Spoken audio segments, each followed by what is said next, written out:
Good morning. Welcome to the CalCAP Lender Roundtable. I am Renee Webster Hawkins, Executive Director. Yes, President. Very happy to start. All right, welcome to the CalCAP Lender Roundtable. Good morning, everyone. We have a wonderful attendance with us this morning. I am Renee Webster Hawkins, Executive Director of the California Pollution Control Financing Authority. And with me, I have the CalCAP Program Managers, Bianca Smith and Doreen Smith, and CalCAP Analysts, Christina Vu and Lauren Ross. We have a very full agenda today, including information that is essential for you and your colleagues to know to continue your successful participation in the CalCAP Loan Loss Reserve programs that we offer. Out of respect for everyone's time, we are going to proceed through our prepared content to the end, and then we will take questions. During the main presentation, you will be on mute, but throughout the presentation, you may enter questions in the questions box. Please use the questions box, not the chat box. After our slide deck is through, we will review the questions provided in the questions box, and we will respond to those that are of general interest to lenders and other stakeholders listening in. If a question is specific to a certain lender or a very particular situation, we may take that question offline, and a CalCAP representative will call you or email you back after the roundtable is concluded. To summarize our agenda, first we will describe our program milestones and accomplishments since our last lender roundtable in November 2016. We will describe our CalCAP program rulemaking in a fair amount of detail, including the program elements to be amended or added, the schedule for the emergency and permanent rulemakings, and the business process we will collectively follow to implement the regulations. In the area of reminders, we will cover a couple of key program responsibilities necessary for effective administration of the CalCAP programs. And last, we will give you an update on the development of the online loan enrollment application to help you transition to electronic enrollment via a dedicated web portal rather than email. Following that, we will address your questions. Starting with the CalCAP Electric Vehicle Charging Station Financing Program, it is funded by the Energy Commission, and it provides a loss reserve benefit to lenders enrolling loans for small businesses to install and maintain EVCS equipment for their customers or their employees. It also includes installations at multifamily housing properties. As with the CalCAP ARB program, there are no borrower or lender fees in this program. CPCFA contributes 20% of the enrolled loan amount and includes an additional 10% for projects in either a disadvantaged community or a multifamily housing property for a maximum of 30% of the enrolled loan amount contribution. After the loan matures successfully or the 49th month of the date of the loan, borrowers with a good repayment history receive half of the total CPCFA contribution as a belated rebate on the project. We are happy to announce the first loan enrolled under this program. In February, we celebrated the ribbon cutting on a twin port charging station at Anza Electric Cooperative in Anza, California. The loan was underwritten by Pacific Enterprise Bank, and the utilities, employees, and customers can use the charging station located at the cooperative's headquarters to charge their electric vehicles.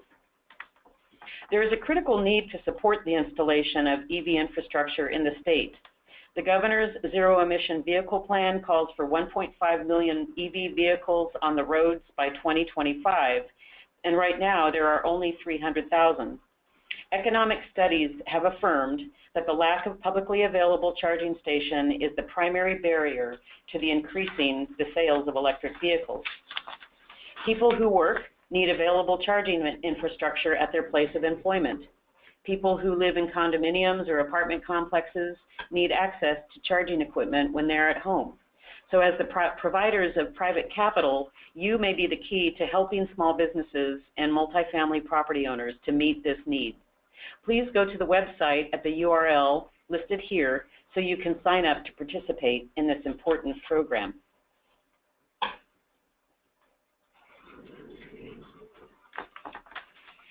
The CalCAP Americans with Disabilities Act financing program provides loan loss reserve support for small businesses with 15 or fewer employees to carry out facility improvements to comply with the ADA. Assembly Bill 1230 by now Congress member Jimmy Gomez appropriated $10 million to this program to encourage improved accessibility to California small businesses by people with disabilities. On this slide, we have listed the robust contribution that CPCFA makes on top of the usual lender and borrower fee for loans enrolled in this program. In 2016, CPCFA adopted the emergency and permanent regulations. Since then, CPCFA staff has been engaged in significant outreach in all areas of the state, together with the Small Business Advocate from GoBiz in the Governor's Office, the Division of the State Architect, and the California Commission on Disability Access. We have met with lenders, local building officials, small business representatives, and community members who are very interested in this program. We are happy to have 3 lenders approved to enroll loans in this program and are eager to welcome more lenders interested in the CalCAP ADA program. So again, we have identified the URL where you can get more information and the enrollment forms for this program. Also, feel free to call CalCAP to speak with us about joining. We know that there are many small businesses who are fearful of being the subject of litigation for failure to comply with the ADA, and this program is designed to assist them with proactively making the tenant improvements and signage upgrades necessary to ensure an accessible facility. Our newest program is the CalCAP Seismic Safety Financing Program. It provides loan loss reserve support for small businesses and residential property owners to carry out facility improvements to meet seismic safety building standards. Senate Bill 537 by Senator Nazarian appropriated $10 million to this program to encourage property owners to make seismic safety upgrades to their property. Additionally, there are 2 local jurisdictions, including Los Angeles and San Francisco, which have local regulatory programs mandating seismic safety upgrades for tagged buildings deemed hazardous and in danger of collapse in an earthquake. We have indicated the generous contributions for enrolling loans in the seismic safety program. In addition to the usual lender and borrower fees applicable to most of our CalCAP program, CPCFA contributes from 4 to 6 times the lender fee for each enrolled loan. In November 2016, CPCFA began the emergency rulemaking, which became effective December 27, 2016. The permanent rulemaking subsequently ensued, accepting public comments, and we expect that the permanent rulemaking will conclude on August 1st, 2017. As with the CalCAP ADA program, CPCFA has been engaged in significant outreach for the seismic safety program in all areas of the state, and focusing also on the Bay Area and Los Angeles. We have participated in events hosted by the California Earthquake Authority to ensure that our program is complementary with the Brace and Bolt program. The California Mortgage Bankers Association has hosted a statewide webinar and a video promoting the program. We have participated in events presented by the Mayor of Los Angeles, and we have met with lenders, local building officials, small businesses, and residential property owners, and community members who are very interested in this program. Each week, we field a notable number of calls from property owners who would love to participate in this program. We need lenders to enroll and sign up. Right now, we have to tell the many potential borrowers that no lenders are currently underwriting loans in this program. We would love to see that trend change with your help. On this slide, we have the URL where you can get more information about the program, as well as lender applications and loan enrollment forms. Please call CalCAP to speak with us about joining the program, which is in high demand from property owners in the state. We know that there,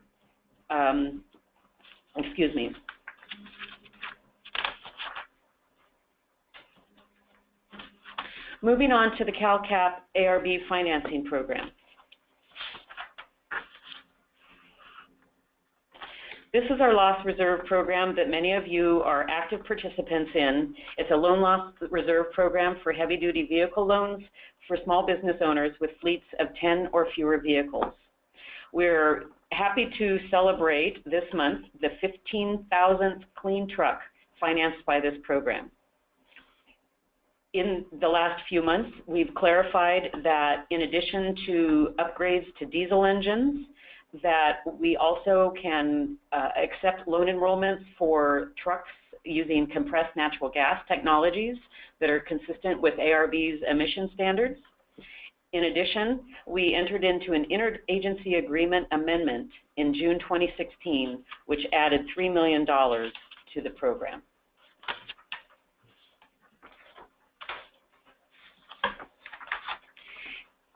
Lastly, turning to the CalCAP for Small Business Financing Program. As you all should know, based on the information provided through the CalCAP program notices, the CalCAP Stakeholder Symposium, and the CPCFA Board Informational Briefing, the allocation agreement with the U.S. Treasury ended on March 31st, 2017. Per a sunset provision in the statute, the lender and borrower fees changed back to the range of 2 to 3.5% on April 1st, 2017. And also, CPCFA forecasted the foreseeable end of the federal money and provided information for lenders to prepare to switch back to the rules for state-funded small business programs. Each of these events and notices has been announced through the CPCFA listserv, and the presentation and notices are all posted on the CalCAP website. So in the chance that you did not see those presentation or notices, please consult our website and view the presentations and read the notices. They're very germane to you as lenders as we move forward through our CalCAP program rulemaking. Please take time to visit the archives on our CalCAP webpage. Additionally, if you are interested in program information, including the number of loans enrolled, program contributions made, and default and claim data for each of our CalCAP programs, the CalCAP staff posted our 2016 annual CalCAP program report to the legislature on our website on June 30th, 2017. We wanted to highlight a few legislative bills that are currently active in the current session at the legislature, germane to our CalCAP program. A key bill that we sponsored is Assembly Bill 1553, which would make 2 amendments to the CalCAP ADA program to increase the ability of small businesses to utilize the program.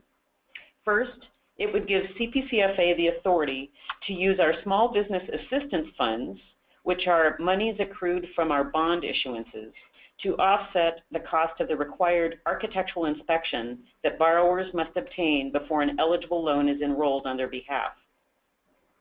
Second, it would raise the maximum allowable gross annual revenue for an eligible borrower from $1 million to $5 million. The costs of the CASP inspection runs up to $2,000 and can be cost prohibitive to very small businesses. Additionally, our own existing program data suggests that it is not uncommon for businesses with 15 or fewer employees to receive up to $5 million per year in revenue. So together, we hope that these amendments will make the program more attractive to small businesses and enable more of them to apply for a loan to increase access to Californians with disabilities. This bill has passed through the Assembly and is moving through the Senate. If it is passed and signed by the governor, it would take effect on January 1st, 2018, and we would conduct a rulemaking to amend our existing CalCAP ADA program regulations to include these new parameters. We are also following Assembly Bill 964. This bill was introduced by Assembly Member Jimmy Gomez and proposes that CPCFA develop and administer a loan loss reserve program to support consumer loans for low-income, working-class individuals to purchase electric vehicles. We believe that the bill is well-intentioned to identify a way for lower-income Californians to have access to the same kinds of financing options as do those that earn higher wages. However, there are a number of provisions in the bill that would make the program very different than our traditional loss reserve programs.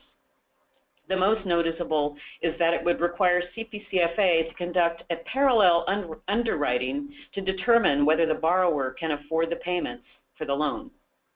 Additionally, the bill would limit the lender's ability to collect on a default to the Kelley Blue Book value of the car at the time of default. The author's staff did not necessarily consult with any lenders in advance to see whether the lenders would be interested in participating in a program as described in the bill. We estimate that to have a meaningful impact statewide, this bill would need significant funding over 6 years. If you're interested in the bill, I would encourage you to read the committee analyses. Even though the bill has no funding yet identified, it has passed through the Assembly and is moving through the Senate policy committees. If you have any creative ideas or concerns about this bill, please contact me. I would welcome your input.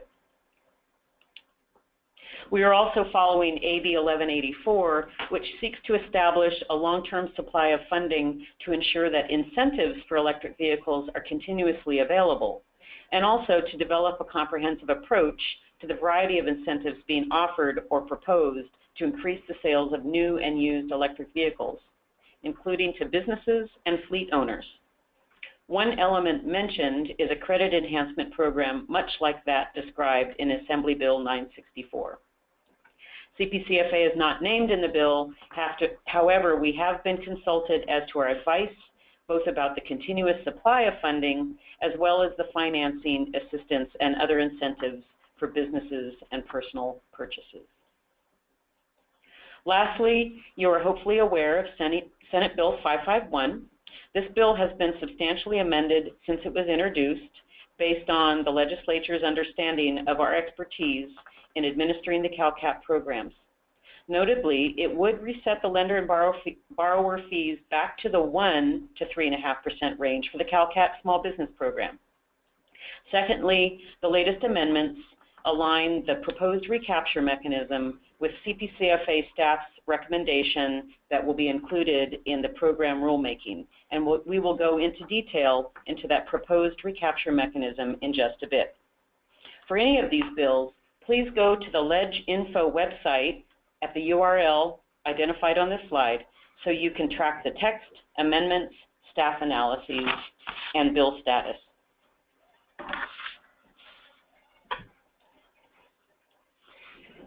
To summarize what we've presented during the CalCAP Stakeholder Symposium in April and to our CPCFA board in June, these are the key dynamics leading CPCFA staff to propose a comprehensive rulemaking for the CalCAP for small business and CalCAP ARB programs.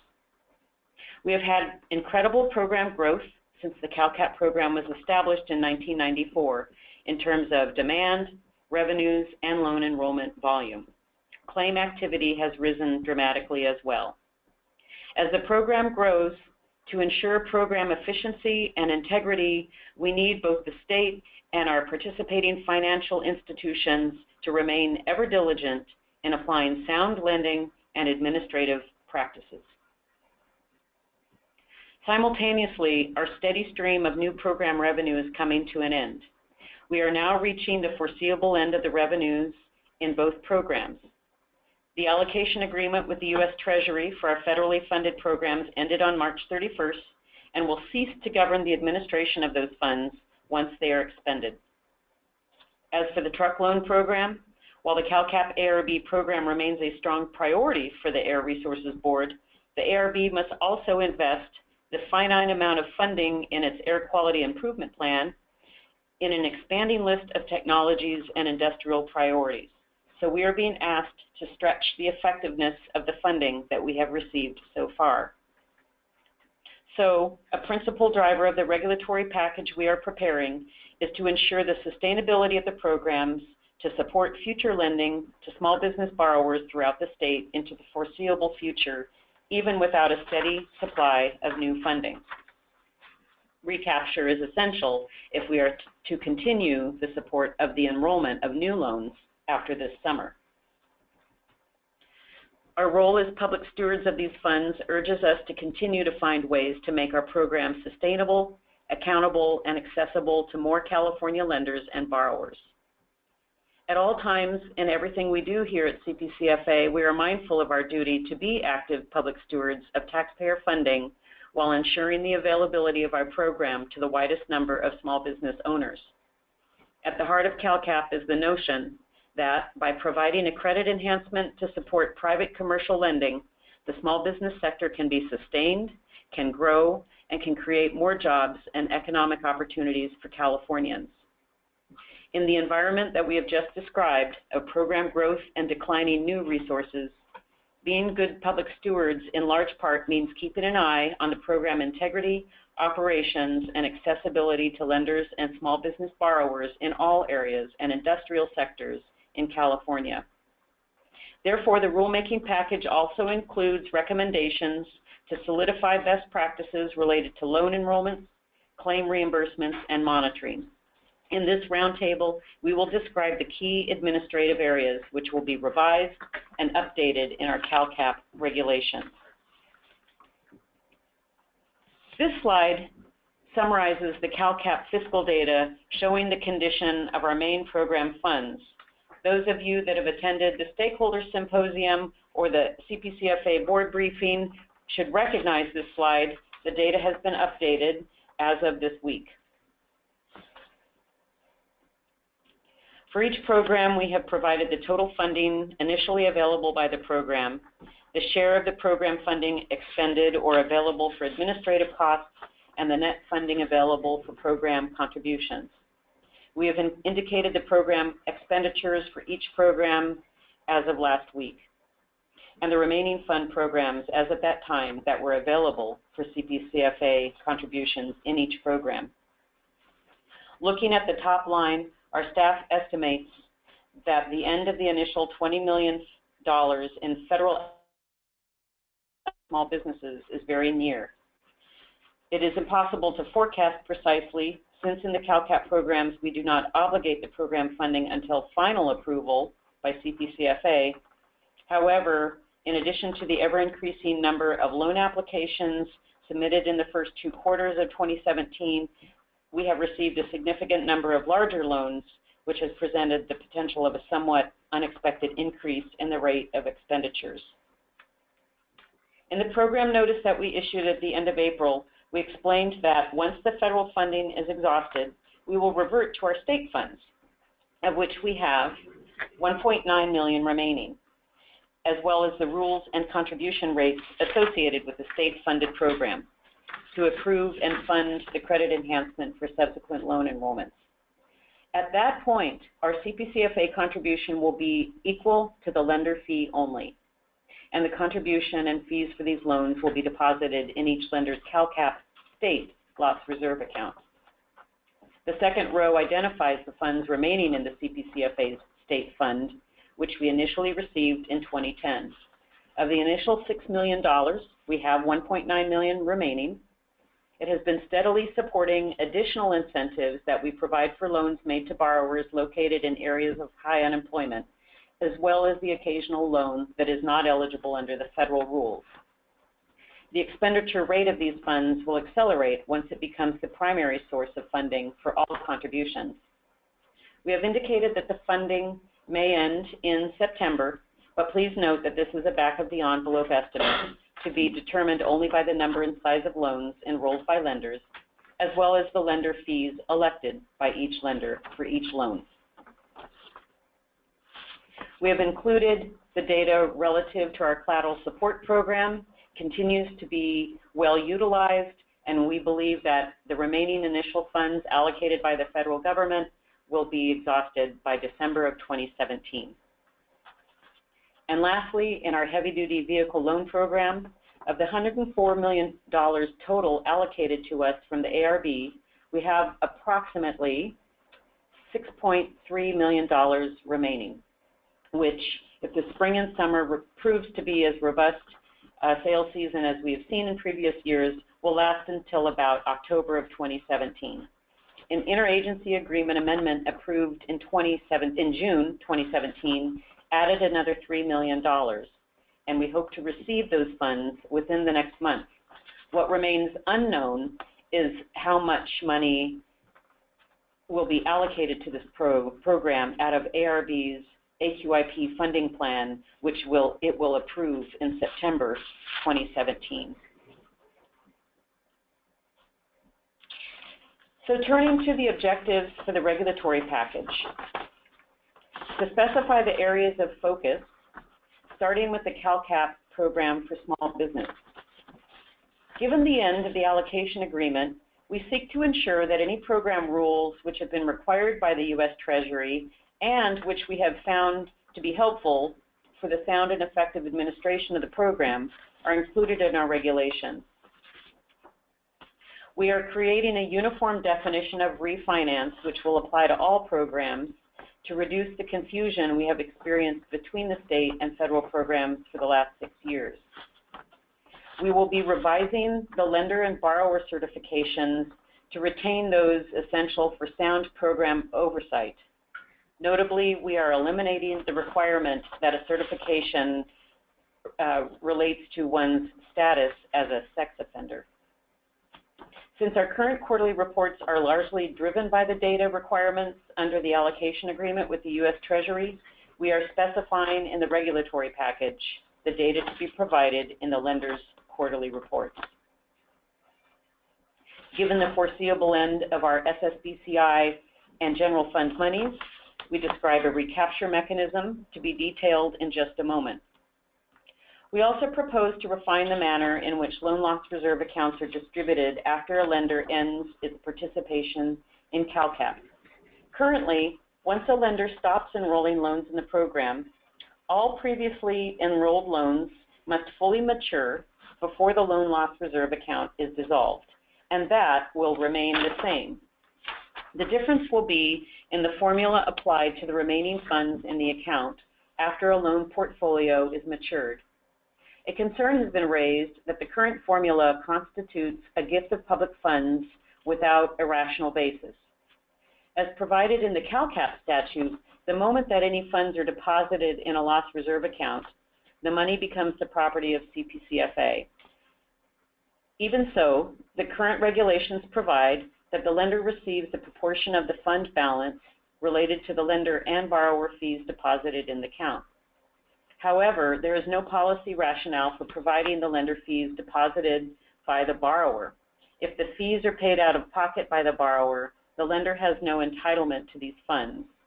If the lender paid the borrower's fee and included the amount of the fee in the principal of the loan, then the lender has already been adequately remunerated by the payment of principal and interest by the borrower.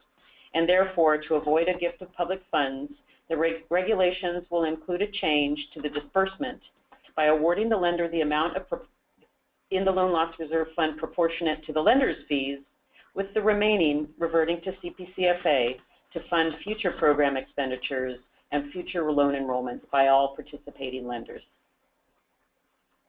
Lastly, there has been an increasing desire by lenders to sell or transfer their interest in their CalCAP portfolios to other lenders. So the regulatory package will include procedural steps that CPCFA has developed informally in response to these requests to standardize the approach and ensure that all lenders are aware of the process for obtaining CPCFA's prior approval of such transfers. The objectives for the regulatory action in support of the collateral support program are as follows. CPCFA developed this program with the federal money and has administered it according to a program summary and program guidelines adopted informally by our board in 2013. And we now need to formalize those program rules in our regulations now that the allocation agreement has expired.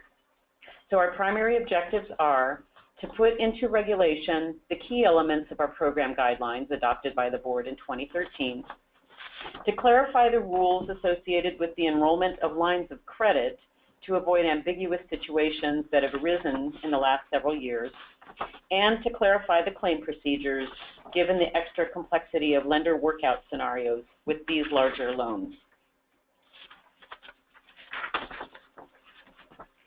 Lastly, the regulatory objectives for our CalCAP program for ARB includes the need to place into regulation the program rules which have previously been contained in our interagency agreements with ARB, the need to adopt a recapture mechanism to sustain the program given decreasing allocations from ARB in the future, and to clarify the procedure related to the sale or transfer of a lender's interest in its CalCAP loan portfolio.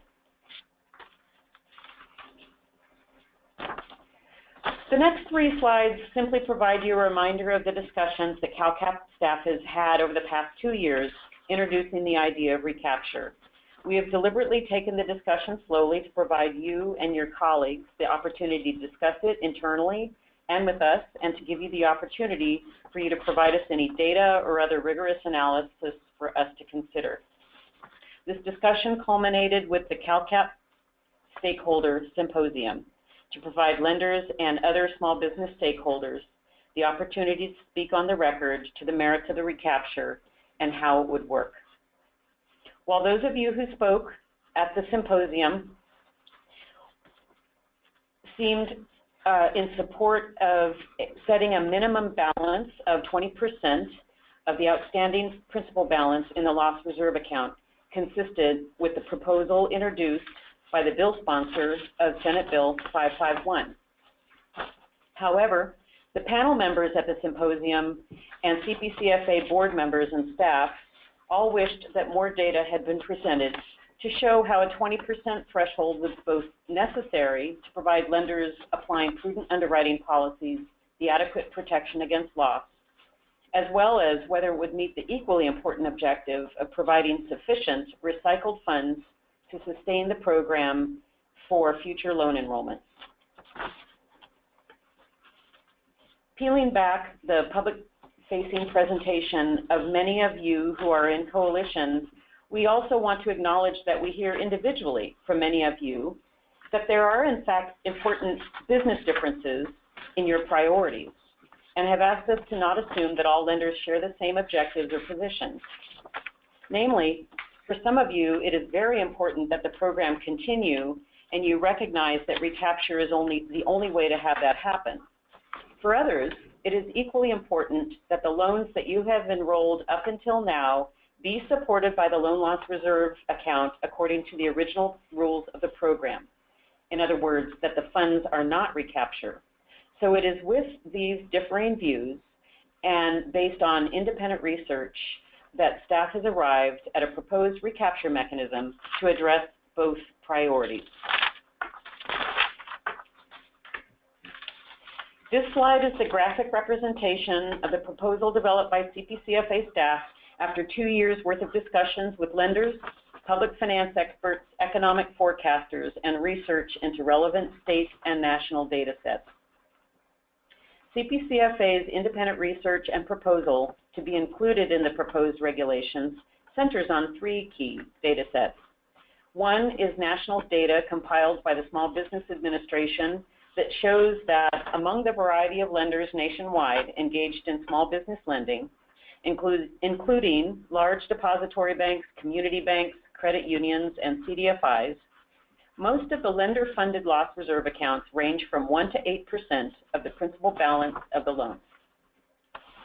Second, in reviewing agreements between CalCAP lenders and other institutions acquiring an interest in a CalCAP portfolio, we see an average of 10% being cited as the likely loan loss reserve balance to shore up the enrolled loans.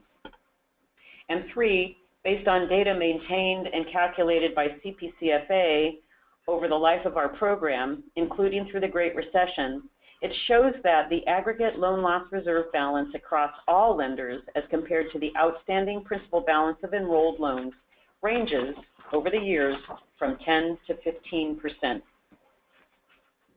These last data points support the staff's conclusion that 10% seems reasonable to provide loss protection against prudently underwritten loans, and also setting it any higher may not result in any recaptured funds, especially after the first year in which we may receive a windfall resulting from the oldest enrolled loans.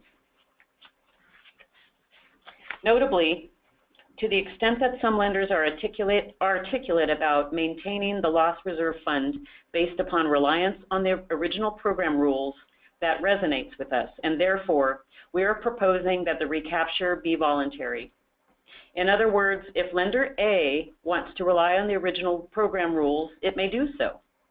However, Given that the original program never promised a never-ending source of program funding, Lender A would not be able to enroll future loans after the recapture mechanism becomes effective and recaptured funds begin supplying the program funding.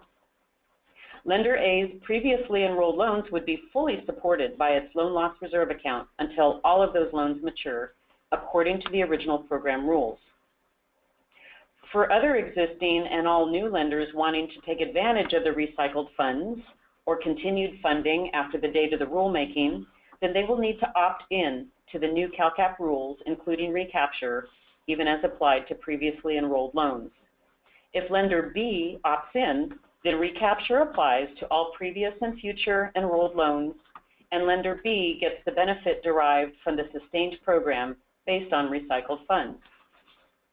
Please note, however, that once Lender B opts in, it would not be able to choose at a later date to opt out. Thus, we are recommending what we are calling a voluntary step down to 10%. The first year recapture would leave no less than 15% of a lender's outstanding principal balance of loans enrolled in the previous 5 years. The following year, the threshold would drop to 14%, and so on until 2022, when the threshold of 10% is hit and would be maintained going forward. Assuming that the board adopts the emergency rulemaking presented at next week's board meeting, CPCFA will conduct the first annual recapture as follows. First, staff would calculate the amount subject to recapture, equaling the total amount of public contributions for all matured loans or those loans enrolled more than 60 months ago, minus the contributions made for any defaulted loans. Second, the amount calculated above would be calibrated or decreased if necessary to ensure that each lender's resulting balance in its loss reserve account does not fall below 15% of its outstanding principal balance of loans enrolled in the previous 5 years.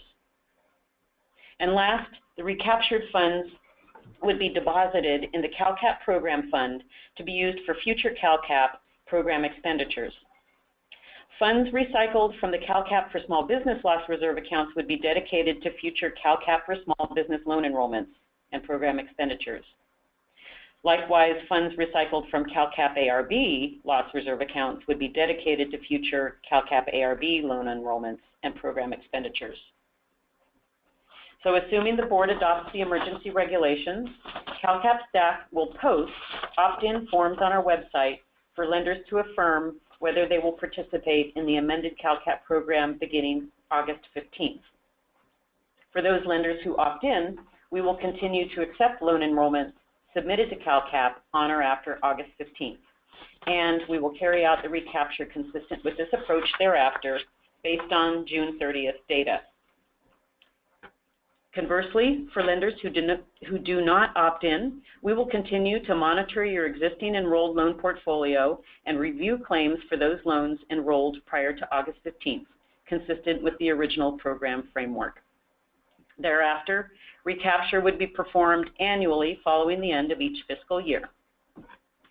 So that, going back to the graphic representation, in 2018, the minimum threshold would step down in 1% increments each year until 10% is reached in 2022. So this slide just summarizes the strengths and unknowns associated with this proposed mechanism. The pro is that the minimum threshold is slightly higher than national lending data regarding lender-funded anticipated loss reserves. Also, it provides a specific, predictable numeric threshold for lenders to plan against. Further, the step down increases the likely amount of available recaptured funds after year one, so that hopefully the program will be sustainable. And lastly, the opt-in permits lenders to rely on original program rules with their current portfolio fully supported by their loss reserve accounts. It is unknown whether the recapture amounts will in fact be able to sustain either program all year long. The next two slides presents the proposed rulemaking schedule. By the close of business today, the notice of proposed rulemaking will be posted on our website and to the listserv, along with the text of the draft regulations. The staff is preparing a single package with the sections tailored to each of the three programs as we have described to you today. Given the likely exhaustion of the funds in the small business and truck loan programs within the coming months, we are proposing that the package be adopted as emergency rulemaking. The package will be presented to the CPCFA board at its monthly meeting on July 18th and anticipate that the Office of Administrative Law would file the emergency regulations with the Secretary of State on or about August 1st. Following the emergency rulemaking, staff would conduct the regular rulemaking to conform the emergency regulations into permanent provisions within the following 180 days, or by our calendar by December 6th. Assuming that current version of Senate Bill 551 passes the legislature and is signed into law, it would take effect January 1st, 2018, and no further changes in regulation would be necessary. Again, if the current version of SB 551 passes. If there are amendments, we would likely need to conduct further rulemaking to conform the emergency and regular regulations accordingly. So with that, I'm going to hand it over to Bianca to describe the nuts and bolts of the business process that CalCAP will set up to facilitate the implementation of the regulations. Thank you, Renee.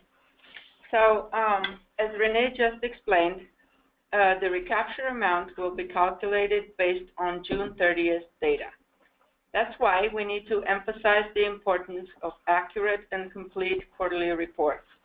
The recapture amount for the fiscal year 16-17 will be calculated based on the quarterly report for the fourth quarter of the fiscal year and the loan loss reserve account balance as of June 30th, 2017. The quarterly reports for the fourth quarter and the account statements have to be submitted to CPCFA by July 15th. Lenders, as you heard, lenders do have the option to participate or not in the recapture process, and this election cannot later be withdrawn by the financial institution. Each lender is required to affirm in writing its election to participate in the recapture and continue to enroll loans in the program.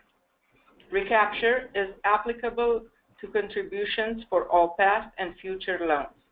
As such, on August 1st, we will post a recapture participation form on CalCAP's webpage. This form has to be signed by an authorized signer and returned to CPCFA no later than August 15th by each lender who decides to participate in the recapture. Lenders who choose not to participate in the recapture will be ineligible to submit loan enrollments on or after August 15th. But the loans enrolled prior to August 15, 2017, will be supported by the loan loss reserve account, and the PFI will be eligible for claim reimbursements until the maturity of such loans. On or before September 30th, after that, on or before September 30th, we will send out individual notices regarding the recapture amount for the fiscal year 16-17, and then proceed with the withdrawal of the recapture amount from each loan loss reserve account. The funds will be deposited in the respective program account to support future loan enrollments. Also on August 1st, we will post on our website consolidated CalCAP applications and claim forms, as well as lender manuals, to reflect the changes in the regulations. These revised forms are the only ones that can be used for CalCAP enrollments on or after August 15th. Enrollments that were submitted on the old application forms after August 15th will be returned to the lender, and the lender will have a 15-day grace period to return the enrollment on the revised application forms.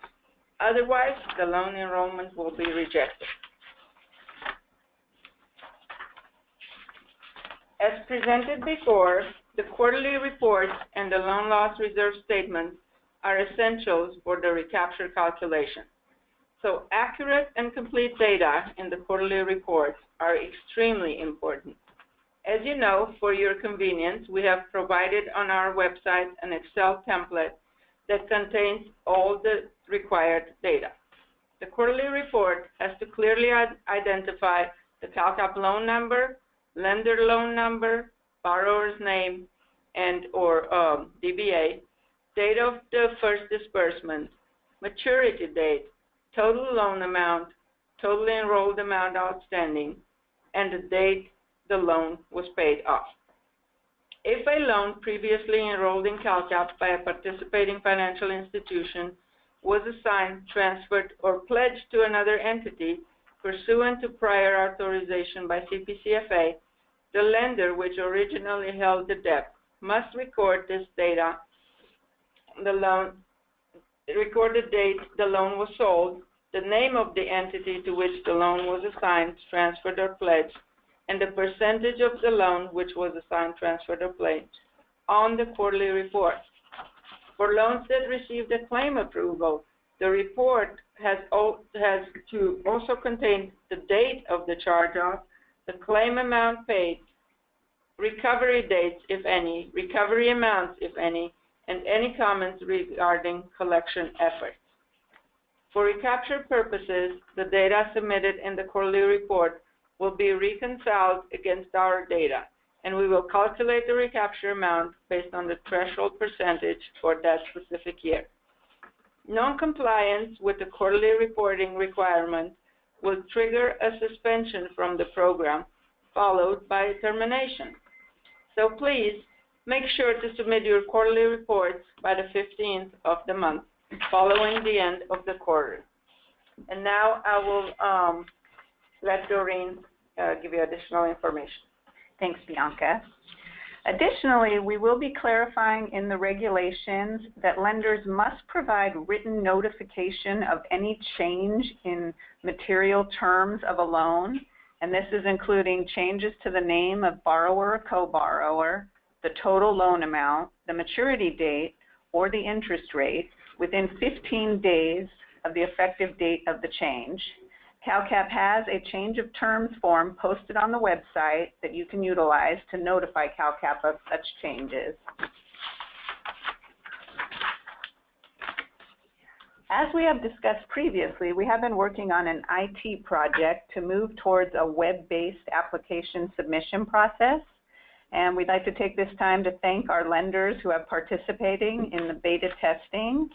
We're finalizing the issues with our IT department, and we anticipate going live with the submission process in early August. Initially, utilizing the web-based online application process will be voluntary. You may continue to submit applications through the CalCAP inbox as you currently do during this initial implementation phase.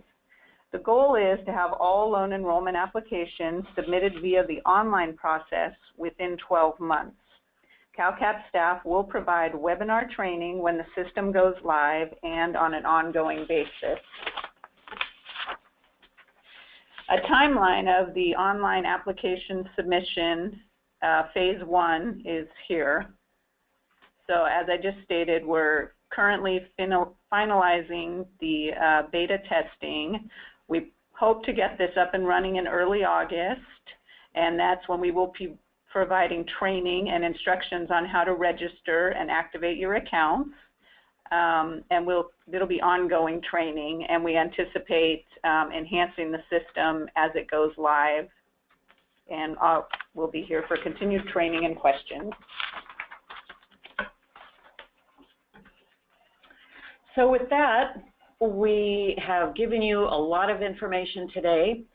We are going to review the questions that have come in, and so please be patient with us while we review them, and we'll be back with you in just a moment.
we're going to go through these questions, and we haven't obviously had a chance to sort of organize them by subject. If we think they're duplicative, we may skip a specific question. However, again, I'll just put out there at the front, if there is a nuance in a question that you posed but it wasn't covered by these answers, please contact us after the webinar, and we'll do our best to address your specific concern. So in no particular order, the first question regards the CalCAP for ARB program. The question is, why only compressed natural gas? Why not liquid natural gas? Very good question. The clarification was in response to a very specific question posed to us by a lender, whether or not CNG was included. And the response that we got from ARB was yes, as long as an alternative fuel meets our emission requirements. We will clarify with ARB whether LNG fueled vehicles that meet the emissions standards are in fact included. We believe it is as we sit here, but we will duly confirm and make sure that it's very clear that it's any alternative fuel as long as it meets ARB's emission requirements.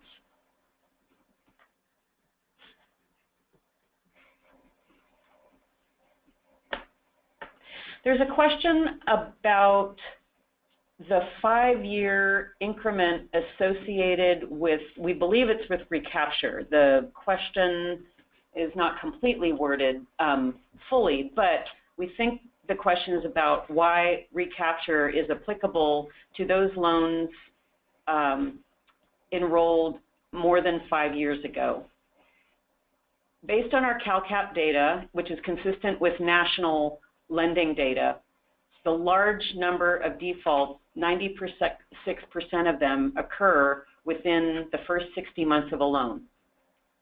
So it's based on that data that we believe it's reasonable for purposes of calculating recapture, for looking at those loans that were enrolled 61 months or more previous to the recapture date.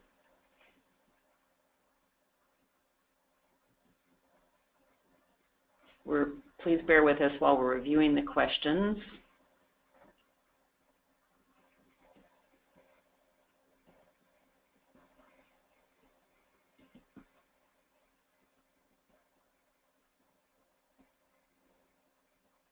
There's a question that, again, I believe refers to the CalCAP for ARB program. A lender, this might be lender specific, but this person asks, since most of our loans were enrolled after 2015 and the loan loss reserve contribution was significantly reduced, we are not presently at 10%. Does this imply we would not be impacted by recapture, since in theory we will never be at 10%? I think that is very lender specific, because the initial contributions were at least 14% or more, depending on when a lender enrolled in our program. It also is dependent on a lender's default and claim activity. So that is a very lender-specific calculation and question.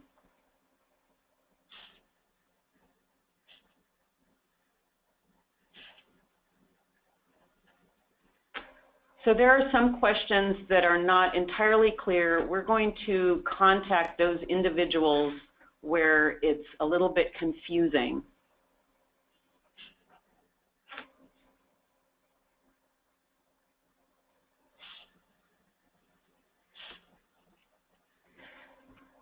There's a question to re-explain the recapture.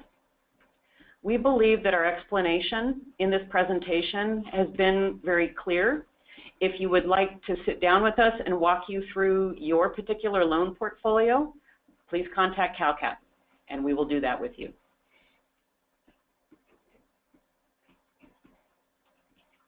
There's a question that asks a hypothetical. If a lender participates in the recapture, but its current reserve account is less than the threshold floor due to claims, is there still a recapture?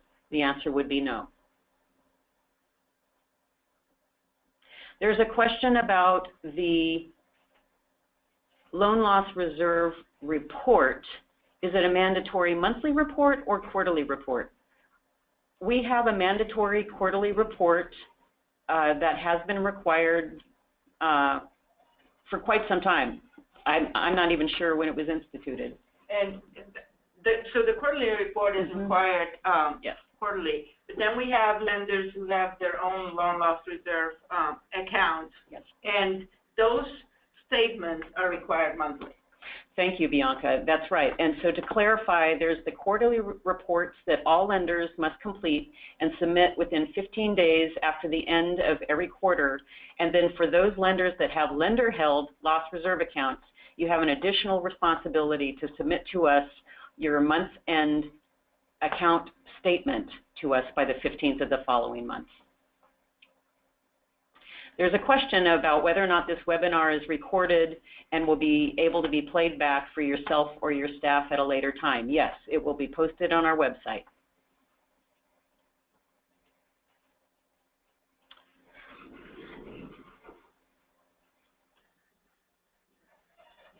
There's a question referencing dual submissions. I think this is regarding to the online webinar application. The question asks, will there need to be dual submissions for the 12 months following implementation, meaning in addition to online, will we also have to submit via email? No, it will be either online or through the CalCAP inbox. But we gave this dual submission option to facilitate everybody's lender's needs. Thank you. Again, a question about whether or not the slides will be available. Yes, this PowerPoint presentation as well as the recording will be available on our website.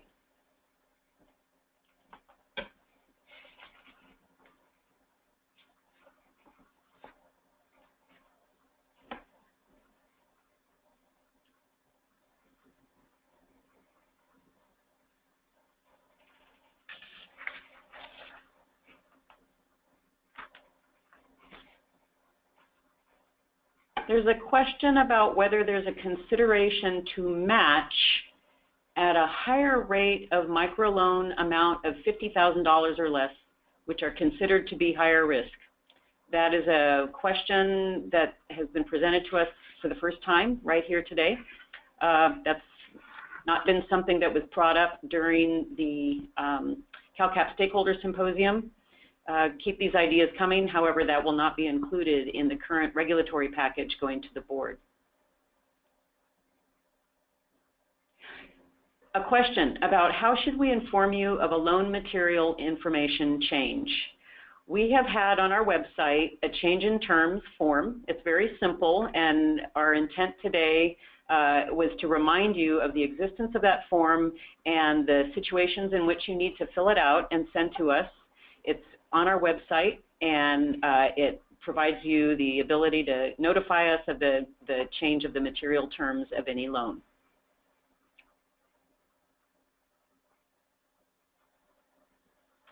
A question includes, will the recapture include the fees that are paid by lenders, including the fees that are paid by the lender on the borrower's behalf?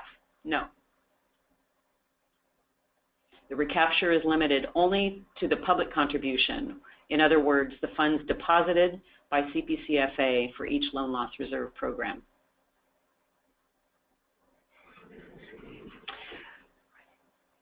There's a question that says, can a lender keep 10% in their loss reserve account at all times after 2022? The current regulatory package will set the minimum threshold at 10%. Obviously, if a lender's claims exceeds that amount and drops their threshold below that, it would probably drop below.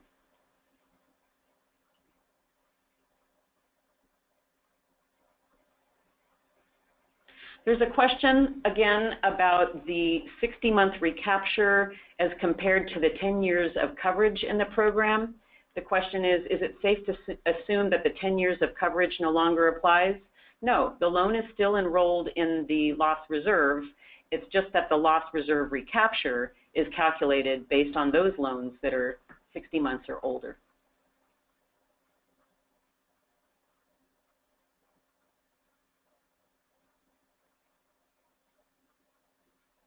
There's a very specific question about a transfer of a large portfolio. We're going to take that question offline.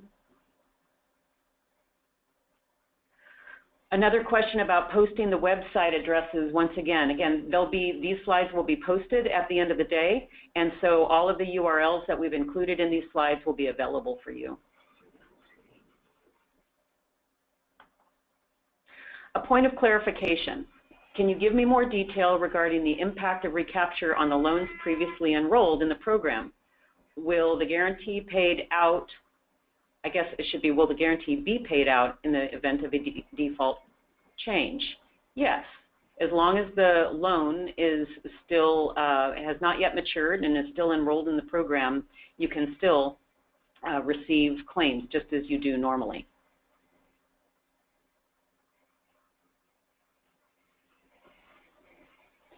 There's a question that says, it sounds like in August we will know more if the program will be alive next year. We do not know how much we're going to be able to receive through the recapture mechanism.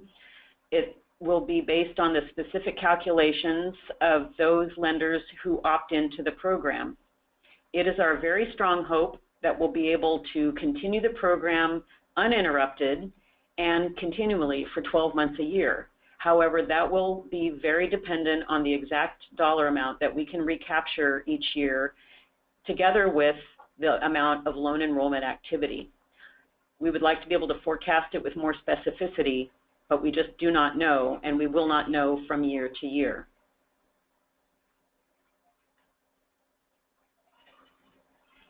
There's a question about, is there a date when the change in terms form will be required? The change in terms form has been required, and today's reminder is that it's required within 15 days after the effective date of the date that you make the change in the loan.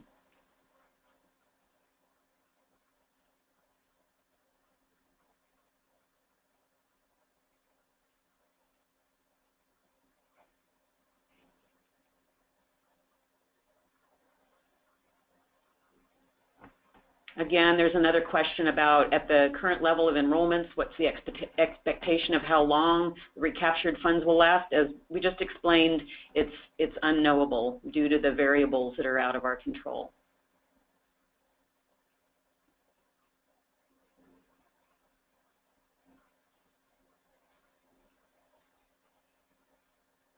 There's a question about whether or not we can provide a report on the number and dollar amount of loans in the amount of $50,000 or less versus more than $50,000.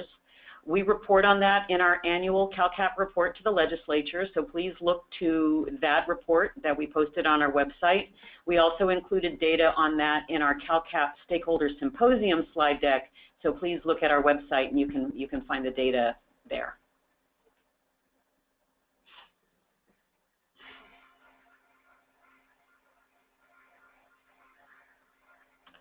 There's a question that says, can we enroll new loans into the CalCAP program? And what happens to the loans already enrolled if the program is terminated?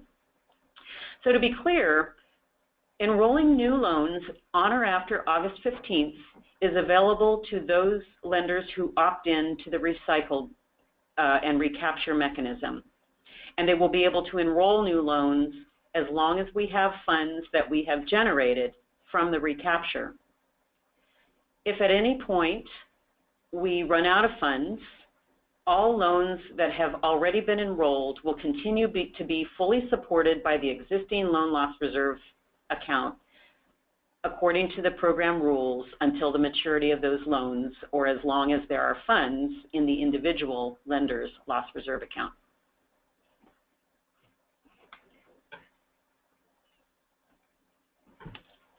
Very good questions. We are done with our questions here. Again, we believe we hit all of the substantive questions. If you feel like there was a question that you asked that we didn't address, please contact us. There's a couple that are very specific to lenders, and we will make sure that we contact you very soon after this presentation.